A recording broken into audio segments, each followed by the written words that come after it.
ஆச்சாரத்தை pure வெஜிடேரியனாக இருக்கணும். ஒவ்வொரு south இந்தியனும் pure வெஜிடேரியனாக இருக்கணும். அந்த சங்கல்பத்தோடு எல்லாரும் உள்ளூரில் இருந்தாலும் சரி, வெளியூரில் இருந்தாலும் சரி, எல்லாரும் இருக்கணும். அதே மாதிரி தர்ம விஷயத்தை சங்கோஜப்படாமல் குங்குமம் இட்டுக்கிறதும் சரி, விபூதி இட்டுக்கிறதாலும் சரி, சந்தனம் இட்டுக்கிறதோ, திருமண் இட்டுக்கிறதோ, புருஷாலும் சரி, ஸ்திரீகளும் சரி, நம்முடைய ரீதி ரிவாஜ் என்ன இருக்கோ அதை நடை, உடை, பாவனை, அதை பாவனையாக பண்ணக்கூடாது. உணர்வு ரீதியாக அதை நல்ல விதமாக பண்ணணும். அது முதல்ல முக்கியம். நாம இருக்கணும். நம்ம கம்ப்யூட்டரை கற்றுக்கலாம், ஸ்பானிஷ் கற்றுக்கலாம், ஜெர்மன் கற்றுக்கலாம், எல்லாம் கற்றுக்கலாம். தமிழ் தெரியாது, சமஸ்கிருதம் தெரியாதுன்னு இருக்கக்கூடாது. இன்றைக்கு லோகத்துக்கு தேவைக்காக எந்த பாஷையை வேணால் கற்றுங்கோ. ஆனால் தமிழ் படிக்க வராது, தமிழ் பேச வராது, சமஸ்கிருதம்னா என்னென்ன தெரியாதுன்னு இருக்கக்கூடாது. ஆகவே தாய்மொழியை கற்றுக்கணும். அதே மாதிரி சமஸ்கிருதத்தை கற்றுக்கணும். இதெல்லாம் கம்பல்சரி. நீங்கள் வெளிநாட்டில் இருந்தாலும் சரி, இந்தியாவில் இருந்தாலும் சரி, எங்கே இருந்தாலும் நாம வாழ்வதற்கு பெற்றோர்களும் சரி, மற்றபடி சமுதாயத்தில் இருக்கிறவாளும் அதுக்கப்புறம் அதிகப்படியாக என்ன வேணால் தெரிஞ்சுக்கலாம். அன்னன்னைக்கு தேவை என்ன இருக்கோ, நானோ டெக்னாலஜி, பயோடெக்னாலஜி என்ன புதுசாக இருக்கோ எல்லாத்தையும் தெரிஞ்சுக்கலாம். நம்முடைய சாஸ்திரங்களை நாம் கட்டாயம் தெரிஞ்சுக்கணும்.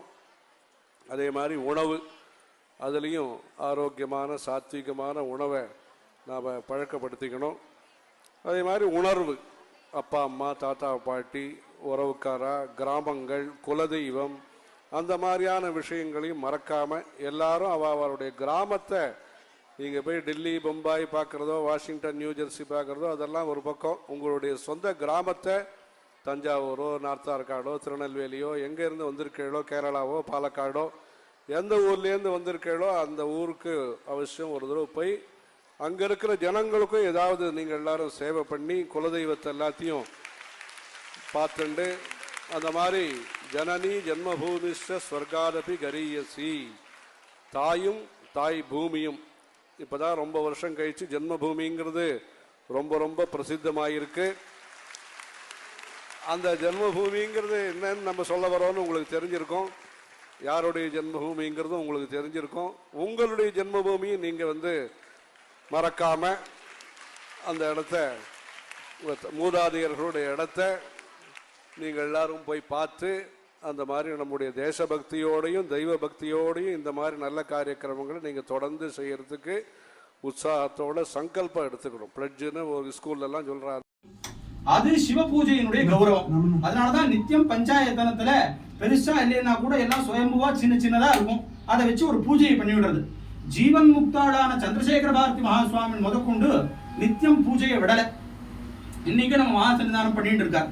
அதனால பூஜை எந்த காலத்திலும் யாரும் விடப்படாதுங்கிறது தர்மம். அதுல பிள்ளையாருக்கு இந்த அருகம்புல்ல ரொம்ப விசேஷமா சொல்லியிருக்கு. இதை பத்தி விநாயக புராணத்துல ஒரு சரித்திரம் வருது. இந்த அருகம்புல்ல கஷ்யபர், தேவதைகளுக்கெல்லாம் அப்பா, கஷ்யப பஷ்யபோ பவத்தின்னு வேதம் சொல்றது சூரிய நமஸ்காரத்துல. அதனாலதான் அதிதிக்கு பிறந்ததுனாலதான் தேவதைகளை எல்லாரையும் ஆதித்யாள்னு சொல்றோம். அந்த கஷ்யபர் நித்தியம் பிள்ளையார பூஜை பண்ணுவாராம். அப்படி பூஜை பண்ணும்போது இந்த அருகம்புல்ல வச்சு அர்ச்சனை பண்றாரு. அப்ப இந்த அம்மாவுக்கு ஒரு நாள் ஒரு சந்தேகம் வருது. எக்கச்சக்கமான வாசன புஷ்பம் எல்லாம் இருக்கு. நம்ம பசங்களோ, தேவேந்திரன், மற்ற தேவதைகள்லாம் நீங்க சொன்னீங்கன்னா மேலேந்து பெரிய பெரிய பாரிஜாதம், அப்புறம் கதம்ப விருட்சம் இதெல்லாம் கொண்டு வருவாடு. இந்த சாமானிய புல்லை வச்சு நீங்க பூஜை பண்றீங்களே, என்ன காரணம் நாடம்? அப்படியா, நான் இதோடைய மகிமையை உனக்கு காமிக்கிறேன்னு பிள்ளையாருக்கு அர்ச்சனை பண்ண நிர்மாதி அருகம்புல்ல கையில கொடுத்து இதை எடுத்துன்னு போய் நேரா உன் பிள்ளை கிட்டே இருந்து இதுக்கு சமானமான ஐஸ்வர்யம் வாங்கின்பா அப்படின்னு சொன்ன உடனே அவ தேவமாதா நேரா கிளம்பி மேல இந்திரலோகத்துக்கு போய் எல்லா தேவதைகளும் அம்மா வந்திருக்கா, நமஸ்காரம் பண்றா, என்ன காரியம்னு கேட்கறான் தேவேந்திரன். இல்ல உங்க அப்பா கிட்ட கேட்டேன், இந்த மாதிரி பிள்ளையாருக்கு அர்ச்சனை பண்ண அருகம்புல்ல இதுக்கு சமானமா ஐஸ்வர்யம் கேட்டாரோன்னு இந்திரன் சிரிச்சானாம். இதோ புல்லு, இதுக்கு சமானமா இந்த குந்துமணின்னு சொல்லுவோம். ஏன்னா சாஸ்திரங்கள் எல்லாமே தானத்துல இந்த குந்துமணியை தான் பேசுறது. உதாரணம், இப்பதான் நாம மத்த பவுனெல்லாம் சொல்றோம், அது நிஷ்கம், தோரா, எடை இந்த மாதிரிலாம் சொல்லுவோம் அதை பழைய வழக்கத்துல. அந்த மாதிரி நிஷ்கம்னு சொல்றது ஒரு வழக்கம். குந்துமணி அளவுக்கு கூட தங்கம் வராது. நான் வேணா அப்பா சொன்னதுக்காக வேணா ஒரு கட்டியை வேணா வச்சு கொடுக்குறேன் நானும்.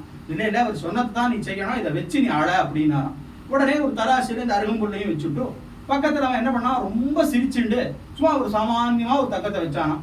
அளவு வரல. இப்படியே ஒவ்வொன்னா வைக்க ஆரம்பிச்சு இந்திரன், யமன், வருணன், குபேரன், வாயு, கடைசியில இந்திரனுடைய அழகாபுரி பட்டணம்னு சொல்லக்கூடிய இடத்துல இருக்கிற ஐஸ்வர்யம் எல்லாத்தையும் வச்சாச்சு. தராசு தட்டு அப்படியே இருக்கு, சமானமே ஆகல. தேவதைகள் 3 பேரு பிரம்ம விஷ்ணு மகேஸ்வராலும் வந்து பார்த்துட்டா, கடைசியில் ஆகல. எல்லாரும் என்ன பண்றதுன்னு திக்குமுக்காடின்னு இருக்கும்போது அன்னைக்கு பூஜையை முடிச்சுட்டு மேல கஷ்யப்பர் வந்தாராம். அவர்கிட்ட அன்னைக்கு பூஜை பண்ண அருகம்புல் இருந்ததாம். அவர் பண்ணாரா எல்லாத்தையும் நகுத்துன்னுட்டு அன்னைக்கு பூஜை பண்ண அருகம்புல் அது மேல வச்சாராம், சமானமாயிடுதான். அப்பதான் அருகம்புல்லினுடைய மகிமை எவ்வளவு பெருசுன்னு சொல்லி இது விநாயக புராணத்துல இந்த சரித்திரம் வருது. அதனால பிள்ளையாருக்கு இந்த அருகம்புல்ல போடுறத ரொம்ப விசேஷமா சொல்லியிருக்கு. இன்னைக்கான அர்ச்சனை சாஸ்திரநாமம் ரொம்ப விசேஷமா கணபதி சாஸ்திரநாமம்னு பேரு, பொதுவா எல்லாருக்கும் தெரியும்.